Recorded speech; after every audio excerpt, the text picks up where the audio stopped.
السلام علیکم پیارے بچوں، آج کی ہماری کہانی کا عنوان ہے لالچ کی قید۔ بہت پرانے زمانے کی بات ہے، اتنی پرانی کہ اس وقت کے درخت بھی آج کی یادوں میں نہیں رہے، لیکن اس زمانے کی ایک کہانی ہے جو آج بھی سینہ بسینہ چلی آ رہی ہے۔ یہ کہانی ہے چنار پور کی۔ وہ ایک ایسا گاؤں تھا جیسے قدرت نے اپنے ہاتھوں سے بنایا ہو اور پھر اس پر اپنی مہر لگا دی ہو۔ چاروں طرف سبز پہاڑ تھے جو صبح کی دھند میں لپٹے رہتے تھے۔ گاؤں کے بیچ سے ایک نیلی ندی گزرتی تھی جس کا پانی اتنا صاف تھا کہ تہہ میں پڑے پتھر بھی گنے جا سکتے تھے۔ کھیتوں میں سرسوں کے پھول اتنے زرد تھے کہ لگتا تھا جیسے زمین نے سورج کے رنگ ادھار لے لیے ہوں۔ گاؤں کے لوگ سادہ تھے، محنتی تھے اور سب سے بڑھ کر ایک دوسرے کے کام آنے والے تھے۔ جب حفران کے گھر فصل خراب ہوتی تو پڑوسی اپنی فصل کا حصہ اس کے دروازے پر رکھاتے۔ جب بڑھیا سوہرا بیمار پڑتی تو گاؤں کی عورتیں باری باری اس کی خبر لیتیں۔ جب کسی کے گھر بچہ پیدا ہوتا تو پورا گاؤں جشن مناتا۔ یہ گاؤں غریب نہیں تھا، امیر بھی نہیں تھا، لیکن خوش تھا، اور خوشی دولت سے بڑی چیز ہوتی ہے۔ لیکن ہر روشن تصویر میں کہیں نہ کہیں ایک سیاہ دھبا ہوتا ہے۔ چنار پور میں وہ سیاہ دھبا تھا خاندان ظفر۔ ظفر خاندان کے بزرگ کا نام سردار کریم ظفر تھا۔ وہ ایک لمبے قد کا، موٹی مونچھوں والا، بھاری آواز کا آدمی تھا۔ اس کی آنکھیں چھوٹی تھیں لیکن تیز، ایسی تیز کہ جب وہ کسی چیز کو دیکھتا تو لگتا جیسے اس چیز کو ناپ تول کر اس کی قیمت لگا رہا ہو۔ کریم ظفر کے 3 بیٹے تھے۔ بڑا بیٹا جاوید ظفر باپ سے بھی زیادہ چالاک، باپ سے بھی زیادہ لالچی۔ وہ کسی کو دیکھ کر مسکراتا تو لوگ سمجھ جاتے کہ اب کچھ نہ کچھ چھن جائے گا۔ درمیانہ بیٹا ناصر ظفر، وہ خاموش طبع تھا، خطرناک حد تک خاموش۔ وہ کم بولتا تھا لیکن جب بولتا تو اس کے الفاظ میں ہمیشہ حساب ہوتا۔ وہ گاؤں کے لوگوں کی مجبوریاں یاد رکھتا اور وقت آنے پر انہیں استعمال کرتا۔ چھوٹا بیٹا سلیم ظفر، سب سے کم عمر لیکن سب سے زیادہ بے رحم۔ اسے کسی کی تکلیف نہیں ستاتی تھی۔ ایک بار گاؤں کے بچوں نے اسے دیکھا کہ وہ پانی کی نہر کا رخ موڑ رہا ہے تاکہ اپنے کھیت کو زیادہ پانی ملے، چاہے باقی کھیت پیاسے مر جائیں۔ اس خاندان کی ایک اور فرد تھی، کریم کی بیوی بیگم نگینہ ظفر۔ وہ مختلف تھی۔ اس کی آنکھوں میں کبھی کبھی ایک عجیب سا درد ہوتا تھا، جیسے وہ جانتی ہو کہ اس کا خاندان غلط راستے پر ہے، لیکن اس کی آواز کبھی سنی نہیں گئی۔ وہ ایک پنجرے میں بند پرندہ تھی جو اڑنا چاہتا تھا لیکن پر کٹے ہوئے تھے۔ اور پھر تھی ظفر خاندان کی بہو ثنا، جاوید کی بیوی۔ وہ ایک چھوٹے گاؤں سے آئی تھی اور اس کا دل ابھی تک اس چھوٹے گاؤں جیسا ہی تھا، صاف، سادہ اور محبت سے بھرا۔ لیکن اس گھر میں اس کی نرمی کو کمزوری سمجھا جاتا تھا۔ ظفر خاندان نے سالوں میں گاؤں کا چپا چپا اپنے قبضے میں لے لیا تھا، لیکن یہ قبضہ ایک دن میں نہیں ہوا تھا۔ یہ آہستہ آہستہ ہوا، جیسے دیمک لکڑی کو کھاتی ہے، اندر سے، خاموشی سے، جب تک کہ لکڑی گرنے کے قابل نہ ہو جائے۔ پہلے انہوں نے زمین لی۔ گاؤں کے کسانوں کو جب پیسوں کی ضرورت ہوتی تو ظفر خاندان قرض دیتا، لیکن سود پر، اور جب وہ سود نہ چکا سکتے تو ان کی زمین لے لی جاتی۔ دھیرے دھیرے گاؤں کی زیادہ تر زرعی زمین ظفر خاندان کے نام ہو گئی۔ کسان اپنی ہی زمین پر ظفر خاندان کے مزدور بن گئے۔ پھر انہوں نے پانی پر قبضہ کیا، ندی کا رخ موڑ کر، نہریں بند کر کے، کنویں خرید کر۔ انہوں نے پانی کو اپنا بنا لیا۔ جو کسان پانی چاہتا تھا اسے ظفر خاندان کو فیس دینی پڑتی تھی۔ پھر انہوں نے بازار لیا، گاؤں کا چھوٹا سا بازار جہاں گاؤں کے ہی لوگ خرید و فروخت کرتے تھے۔ ظفر خاندان نے وہاں کی تمام دکانیں خرید لیں۔ اب ہر چیز کی قیمت وہ لگاتے تھے، اور آخر میں انہوں نے امید بھی چھیننے کی کوشش کی۔ گاؤں کا واحد استاد ماسٹر ابراہیم بچوں کو مفت پڑھاتا تھا۔ ناصر ظفر نے اس کے گھر کی زمین پر قبضہ کر کے اسے گاؤں چھوڑنے پر مجبور کر دیا۔ اب بچوں کی تعلیم کا کوئی بندوبست نہ تھا۔ گاؤں کے لوگ ٹوٹ گئے تھے۔ وہ خوشحال گاؤں جو کبھی ہنستا گاتا تھا اب خاموش ہو گیا تھا۔ لوگوں کی آنکھوں میں خواب نہیں تھے، صرف تھکاوٹ تھی۔ اور ظفر خاندان کے بیٹے، وہ اپنی بڑی حویلی میں بیٹھ کر جشن مناتے تھے۔ مہینوں سے بارش نہیں ہوئی تھی، کھیت خشک تھے، ندی کا پانی کم ہو رہا تھا، لوگ پریشان تھے۔ اور پھر ایک رات آسمان نے جیسے وعدہ نبھانے کی ٹھان لی تھی۔ بادل اس طرح گرجے جیسے زمین کو معاف کر رہے ہوں، بجلی اس طرح چمکی جیسے کوئی پرانا حساب صاف ہونے والا ہو۔ ظفر خاندان کی حویلی میں کریم ظفر اپنے تینوں بیٹوں کے ساتھ بیٹھا تھا۔ سامنے میز پر کاغذات تھے، زمین کے کاغذات، بینک کے کاغذات، قرضوں کے حساب۔ ابا جان، جاوید بولا، کل صبح ہم غفران کاکا کی آخری زمین بھی اپنے نام کرا لیتے ہیں۔ اس کا قرض چڑھ گیا ہے، اس کے پاس کوئی چارہ نہیں۔ کریم ظفر نے سر ہلایا۔ ٹھیک ہے۔ ناصر نے ایک فہرست نکالی۔ اور یہ دیکھیں، گاؤں کے مزید 7 گھر ہیں جو اگلے 6 مہینوں میں ہمارے قبضے میں آ سکتے ہیں۔ بہت خوب، کریم بولا۔ سلیم نے کہکا لگایا۔ ایک دن پورا چنار پور ظفر خاندان کا ہوگا۔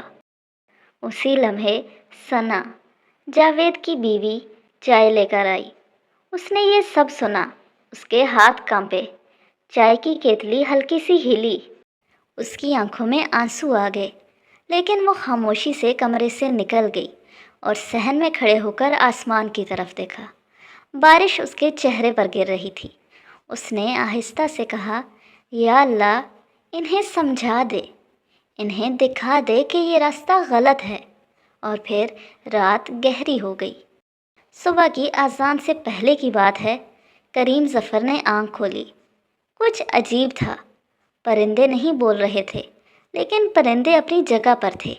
کھڑکی سے باہر دیکھا تو ایک چڑیا ہوا میں اڑتے اڑتے رک گئی تھی، بالکل وہیں ہوا میں، جیسے کسی نے تصویر کھینچ لی ہو۔ اس نے آنکھیں ملیں، دوبارہ دیکھا، چڑیا ابھی بھی وہیں تھی۔ اس نے جلدی سے باہر نکلنے کی کوشش کی، لیکن دروازے کے پاس جا کر رکا، کیونکہ بارش کے قطرے ہوا میں معلق تھے، جیسے شیشے کے موتی ہوں، جمے ہوئے، ساکت، ہوا میں تیرتے ہوئے۔ کریم ظفر کے منہ سے چیخ نکلتے نکلتے رہ گئی، جاوید، ناصر، سلیم! اس نے بیٹوں کو پکارا۔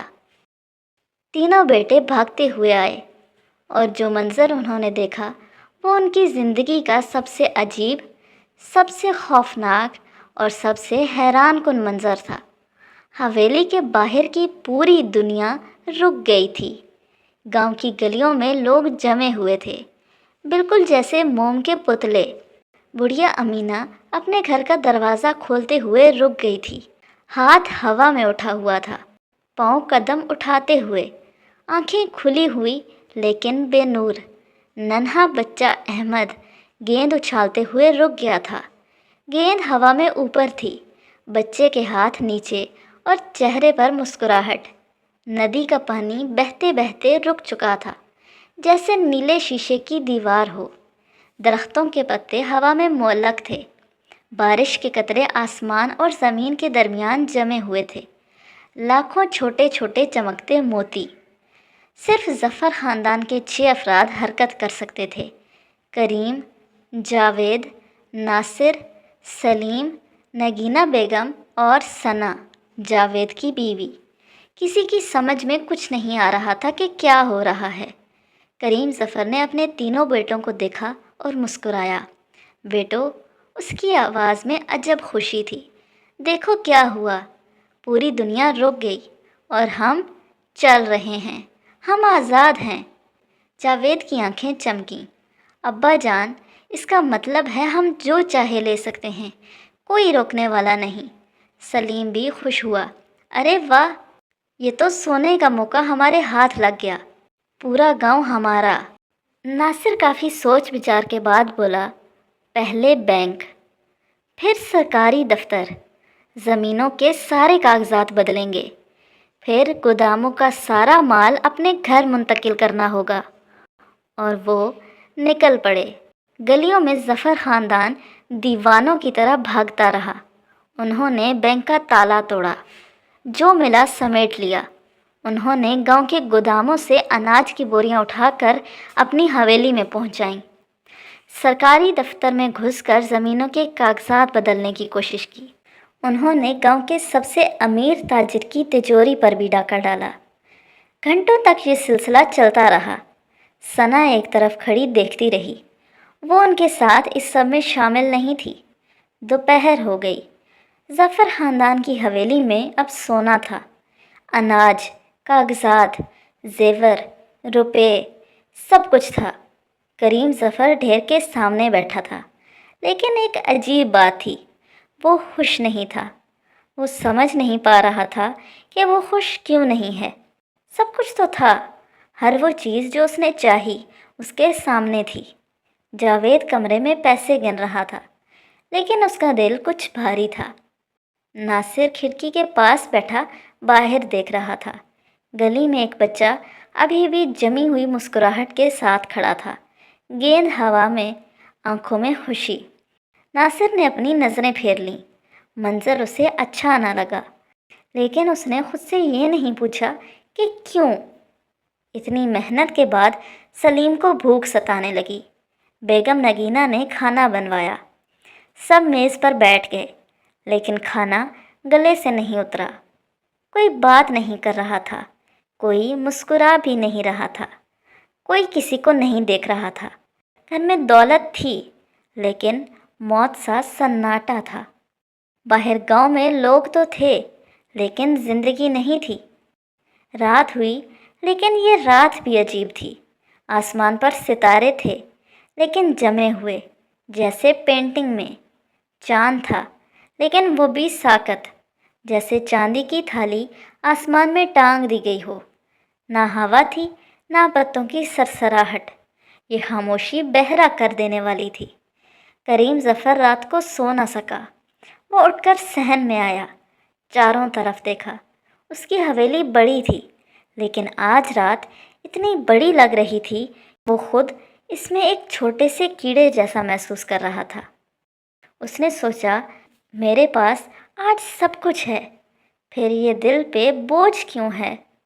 جاوید بھی اس رات سو نہ سکا۔ وہ اپنے کمرے میں بیٹھا تھا، سونے کے سکے سامنے تھے۔ اس نے ایک سکہ اٹھایا، اسے دیکھا۔ اسے اچانک اپنے بچپن کا ایک منظر یاد آیا، جب وہ چھوٹا تھا اور گاؤں کے بچوں کے ساتھ ندی کنارے کھیلتا تھا۔ کتنا ہنسا تھا اس دن وہ، کتنا ہلکا محسوس ہوا تھا۔ آج اس کے پاس سب کچھ تھا، لیکن وہ ہلکا پن کہاں کھو گیا تھا؟ ناصر بھی اپنے کمرے میں کھڑکی سے باہر دیکھ رہا تھا۔ اسے یاد آیا، اس کا بھی ایک بیٹا تھا، چھوٹا سا۔ وہ کب ہنسا تھا اس کے ساتھ، وہ کب کھیلا تھا اپنے بیٹے کے ساتھ۔ وہ ہمیشہ کاروبار میں مصروف رہا، زمینیں ہتھیانے میں، حساب کتاب میں، دھوکہ دھڑی میں۔ اس کا بیٹا اس وقت جمی ہوئی دنیا میں کہیں کھڑا ہوگا، تنہا۔ اس خیال سے ہی اس کی آنکھیں بھیگ گئیں۔ ثنا بھی رات بھر جاگتی رہی۔ وہ صحن میں بیٹھی گہری سوچوں میں گم تھی۔ وہ سمجھ گئی تھی، یہ سب اتفاق نہیں تھا۔